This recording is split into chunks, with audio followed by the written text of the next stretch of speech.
redistricting showdown here in Texas is escalating again tonight. Texas House Democrats in Illinois say that they're leaving that state. They're going to head west to California. That's all according to Governor Gavin Newsom's office. The lawmakers did leave Texas, we've already talked about, in an effort to delay the passage of the Republican-led congressional map. Governor Gavin Newsom plans to host that group tomorrow afternoon, he says. And all of this is coming as Attorney General Ken Paxton and House Speaker Dustin Burrows filed a lawsuit asking a court in Illinois to enforce Texas-issued arrest warrants for those House Democrats. In a statement, Paxton says, quote, "We are pursuing every legal remedy at our disposal to hold those rogue legislators accountable. Texas deserves representatives who do their jobs instead of running away at the behest of their billionaire handlers."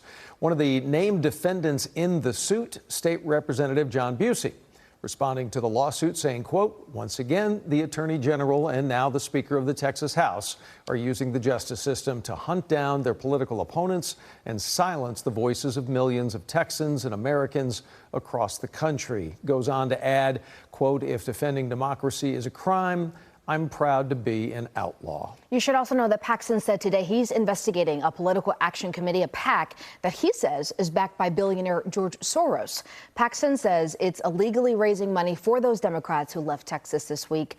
Meantime, Senator John Cornyn confirming the FBI did agree to his request to try and find and locate those lawmakers, not necessarily bring them back, but locate them. The more than 50 House Democrats could face removal from office if they are not back at the Capitol tomorrow. U.S. Representative Jasmine Crockett was asked about those expulsion efforts on the Takeout today with Major Garrett. Crockett says she's not concerned about this at all after her experience with the quorum break 3 years ago. And so when I participated in that quorum break, there were various things that they tried to submit to the Supreme Court at that time. And the Texas Supreme Court at that time, which for the most part has the same makeup as it did in 2021, it specifically said that these were political issues and therefore they had no jurisdiction to get involved. I don't think that this will be any different. The quorum, worth noting here, to break in 2021, that was over voting restrictions. It did pass 6 weeks later. Threats of civil arrest and expulsion, not the only tactics being used in this effort to get the lawmakers to come back to Texas. The House Speaker now is holding their paychecks. Speaker Dustin Burrows says anyone who prevents quorum will have their direct deposit payments suspended until quorum is restored. This means that they'll have to pick up their paychecks in person at the Capitol if they want them.